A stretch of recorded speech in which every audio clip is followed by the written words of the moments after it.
បាទសូមអនុញ្ញាតក្រុមនឹងជម្រាបសួរលោកស្រីកញ្ញាប្រិមិត្តជាទីគោរពនឹងជាទីបរិយស្វាគមន៍មកកាន់កម្មវិធីដាសបានប្រជុំបាទនៅថ្ងៃប្រហោះទី24ខែមេសាឆ្នាំ2025បាទសប្តាហ៍នេះការប្រកួតដោយជុតតែម្ដងងាកសាយតែម្ដងជំនួសការប្រកួត Wheeler បាទរំចាំទស្សនារបស់គ្នាអរគុណចំពោះម្ចាស់អកផំនៅក្នុងកម្មវិធីដល់ក្រុមហ៊ុនខ្មែរ Baby Cheese ដាសភេសជ្ជៈប្រកម្លាំងខ្លាំងលេខ1អរគុណទៅដល់ទឹកពិសាកម្ពុជាដែលសុខភាពស្រស់ថ្លាអរគុណទៅដល់ភេសជ្ជៈប្រកម្លាំង Viking ថាបពលដល់ខ្លាំងខ្លាអរគុណទៅដល់ភេសជ្ជៈប្រកម្លាំង Case អរគុណទៅដល់ទឹកក្រូច Ice Cola និងអរគុណទៅដល់ភេសជ្ជៈបើកម្លាំងVerb មកកាន់ថាបពលអត់ជប់ឈរកម្លាំង Capital សូមរីកអញ្ជើញរីកទេសនាការប្រកួតដូចតទៅអរលោកស្រីអ្នកកញ្ញាប្រិមត្តជាទីគោរពនិងជាទីមេត្រីនេះគឺជាការប្រកួត Wheeler 3ស្មើនៅក្នុងសប្តាហ៍នេះបាទជាមួយនៅកម្មវិធី Das បានប្រជុំបានទេបាទការប្រកួតសិតទី1បានចាប់ផ្ដើមហើយបាទនេះដែលស្វីមុនគេនេះគឺស្វីជិងពីស្មានបាត់ឆ្វេងបាទដូច្នេះសូមរីករាយទេសនានៃការប្រកួត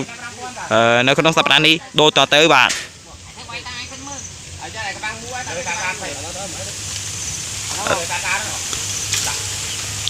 អ្នកបាទស្វីបុនគេគឺស្មានបាត់ឆ្វេងចូលកញ្ញាំបងងារមួយវិញបាទសមកវិញអាយ៉ាខ្ពស់អត់ឆ្លងរីទេបន្ទុ1-0បាទដូបានទៅខាងស្មាត់ផលបាទដូជាបន្តស្វីជិង2ស្មានមហាផលជាបន្តទៀត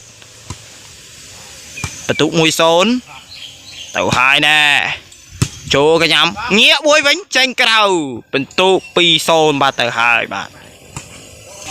ចប់សិតទី1បានបញ្ចប់សមបន្តទស្សនាសិតទី2អរលោកលោកស្រីសូមទស្សនាការប្រកួតសិតទី2ចូលកញ្ញាំឲ្យមកផលបោះស្វីមកលាកសងមកវិញបាទចូលកញ្ញាំឲ្យមកឆ្វេងអាយ៉ាត្លុកទៅដែរអត់មានអ្នកជួយទេដៃប្លុកចូលបាត់ទៅហើយបន្ទុដូបានទៅខាងមកឆ្វេងទៅហើយឥឡូវនេះស្វីជិង2មកឆ្វេងបន្ទុចង្ងាយមែនតែនបានងាកឆ្ងាយមែនតែនស្វីជិង2មកឆ្វេងបន្តណែមកផលចូលកញ្ញាំអាយ៉ារុញពីលើឲ្យបាយក្រោយវិញអីយ៉ាមហាផលសងមកវិញយាចូលកញ្ញាំឲ្យណែលើសំណាញ់បាទត្លុកខទៅហើយបន្ទុដូបានខានមកឆ្វេងទៅហើយបាទបន្ទុ5-6បាទស្វីចេញ2មកឆ្វេង5-6ទៅហើយណែដាក់ចូលកញ្ញាំ